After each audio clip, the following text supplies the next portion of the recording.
누가복음 9장. 현대인 성경. 예수님은 12 제자를 불러 모으시고 모든 귀신을 쫓아내고 병을 고치는 능력과 권능을 그들에게 주셨다. 그리고 예수님은 하나님의 나라를 전파하고 병든 자를 고치라고 그들을 내보내시며 이렇게 말씀하셨다. 너희는 여행을 위해서 아무것도 가지고 가지 말아라. 지팡이나 가방이나 식량이나 돈이나 여분의 옷을 가지고 가지 말아라. 어느 집에 들어가든지 그곳을 떠날 때까지 거기서 머물러라. 만일 사람들이 너희를 영접하지 않거든 그 마을을 떠날 때 신발에 묻은 먼지를 떨어 그들에 대한 증거를 삼아라. 그래서 제자들은 나가서 여러 마을을 돌아다니며 기쁜 소식을 전하고 가는 곳마다 병을 고쳐 주었다. 한편 헤롯 왕은 예수님이 행하신 일로 떠도는 소문을 듣고 몹시 당황하였다. 이것은 죽은 요한이 다시 살아났다고 말하는 사람도 있고 엘리야가 나타났다고 말하는 사람도 있으며 또 옛 예언자 중 하나가 살아났다고 말하는 사람도 있었기 때문이었다. 그러나 헤롯은 내가 분명히 요한의 목을 베었다. 그렇다면 소문에 들리는 이 사람은 도대체 누굴까? 하고 예수님을 보고자 하였다. 사도들이 돌아와 자기들이 한 모든 일을 예수님께 보고하자 예수님은 그들을 데리고 따로 벳세다라는 마을로 가셨다. 그러나 군중들은 예수님의 일행이 떠난 것을 알고 뒤따라왔다. 예수님은 그들을 기꺼이 맞아 하나님의 나라에 대하여 말씀해 주시고 병자들도 고쳐주셨다. 날이 저물자 12 제자가 예수님께 와서 사람들을 가까운 마을로 보내 숙소도 찾고 음식도 사 먹게 하십시오. 여기는 벌판입니다. 하고 말하였다. 예수님이 제자들에게 너희가 그들에게 먹을 것을 주어라 하시자 제자들이 우리에게는 빵 5개와 물고기 2마리뿐인데 먹을 것을 사오지 않고 어떻게 이 많은 사람들을 다 먹이란 말씀입니까? 하였다. 모인 군중은 남자만 약 5,000명이었다. 예수님이 제자들에게 사람들을 약 50명씩 떼지어 앉게 하라고 말씀하시자 제자들이 시키는 대로 하여 사람들이 모두 앉았다. 예수님은 빵 5개와 물고기 2마리를 받아들고 하늘을 우러러 감사 기도를 드리신 다음 떼어서 제자들에게 주시며 사람들 앞에 갖다 놓게 하였다. 그래서 그들은 모두 실컷 먹고 남은 조각을 12광줄이나 거뒀다. 어느 날 예수님이 혼자 기도하고 계시는데 제자들이 찾아왔다. 그때 예수님이 그들에게 사람들이 나를 누구라고 하느냐? 하고 물으셨다. 그러자 제자들이 어떤 사람은 세례 요한이라 하고 어떤 사람은 엘리야라고 하며 또 어떤 사람은 옛 예언자들 중 한 사람이 살아났다고 말하기도 합니다. 하고 대답하였다. 그러면 너희는 나를 누구라고 생각하느냐? 하고 예수님이 다시 묻자 베드로가 하나님의 그리스도이십니다. 하고 대답하였다. 예수님은 제자들에게 이 말을 아무에게도 하지 말라고 단단히 주의시키고 이어서 나는 장로들과 대제사장들과 율법학자들에게 많은 고난을 받고 죽임을 당했다가 3일 만에 다시 살아나야 한다. 하고 말씀하셨다. 그리고서 예수님은 모든 사람에게 이렇게 말씀하셨다. 누구든지 나를 따라오려거든 자기를 버리고 날마다 제 십자가를 지고 나를 따르라. 자기 생명을 구하고자 하는 사람은 잃을 것이며 나를 위해 자기 생명을 버리는 사람은 얻을 것이다. 사람이 은 세상을 얻고도 자기 생명을 잃거나 빼앗기면 무슨 유익이 있겠느냐? 누구든지 나와 내 말을 부끄러워하면 나도 내 영광과 아버지와 거룩한 천사들의 영광으로 올 때 그를 부끄럽게 여길 것이다. 내가 분명히 말해둔다. 여기 서 있는 사람들 가운데 죽기 전에 하나님의 나라를 볼 사람들도 있을 것이다. 이 말씀을 하시고 8일쯤 지나 예수님은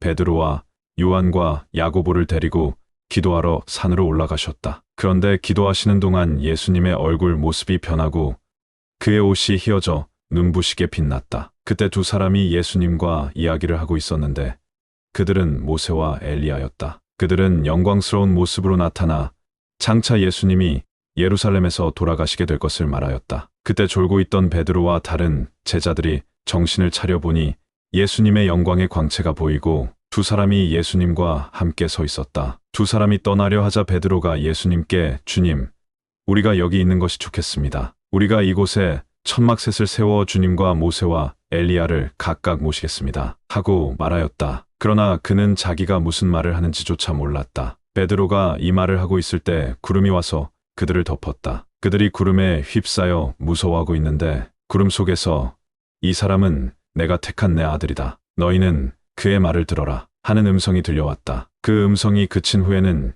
예수님 한 분밖에 보이지 않았다. 제자들은 침묵을 지키고 그때에는 그들이 본 것을 아무에게도 말하지 않았다. 이튿날 그들이 산에서 내려오자 많은 군중이 예수님을 맞이하였다. 그때 그들 중에 한 사람이 이렇게 외쳤다. 선생님, 제 아들을 좀 봐주십시오. 하나밖에 없는 아들입니다. 귀신이 그를 붙잡기만 하면 그가 갑자기 소리를 지릅니다. 귀신은 그에게 발작을 일으켜 거품을 내게 하고 몸에 상처를 입히고서야 겨우 떠나갑니다. 그래서 선생님의 제자들에게 귀신을 쫓아내달라고 간청했으나 쫓아내지 못했습니다. 그러자 예수님은 믿음이 없고 비뚤어진 세대여, 내가 언제까지 너희와 함께 있어야 하며 너희를 보고 참아야겠느냐 하시고 그 사람에게 내 아들을 이리 데려오너라 하고 말씀하셨다. 아이가 오고 있는 동안에도 귀신은 그를 거꾸러뜨려 발작을 일으켜 놓았다. 그러나 예수님이 더러운 귀신을 꾸짖어 아이를 낫게 하신 후 그의 아버지에게 돌려주자 사람들이 다 하나님의 위대하심에 놀라 감탄하였다. 예수님이 하신 모든 일을 보고 사람들이 다 놀라고 있을 때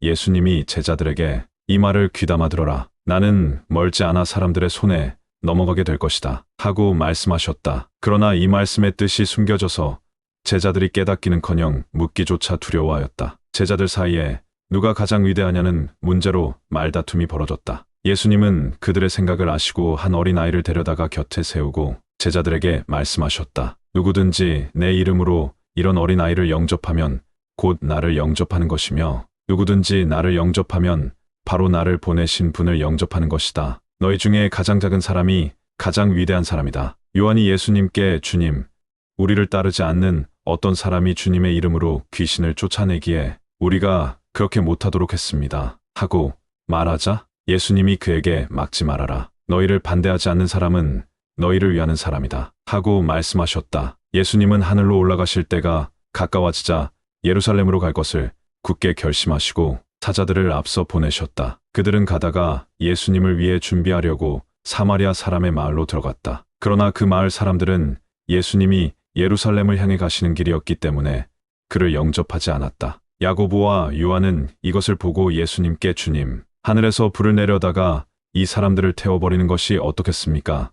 하고 물었으나 예수님은 그들을 꾸짖고 함께 다른 마을로 가셨다. 그들이 가는 도중에 어떤 사람이 예수님께 와서 저는 선생님이 어디로 가시든지 따라가겠습니다 하였다. 그래서 예수님은 그에게 여우도 굴이 있고 공중의 새도 보금자리가 있으나 나는 머리 둘 곳이 없다 하고 말씀하셨다. 예수님이 또 다른 사람에게 나를 따르라 하고 말씀하시자 그는 먼저 제 아버지의 장례를 치르도록 허락해 주십시오 하였다. 그러나 예수님은 그에게 죽은 사람의 장례는 영적으로 죽은 사람들이 하게 버려두고 너는 가서 하나님의 나라를 전파하라 하고 말씀하셨다. 또 다른 사람이 제가 주님을 따르겠습니다. 그러나 먼저 가족에게 작별 인사를 하게 해주십시오. 가자. 예수님은 그에게 쟁기를 잡고 뒤를 돌아보는 사람은 하나님의 나라에 적당치 않다 하고 말씀하셨다.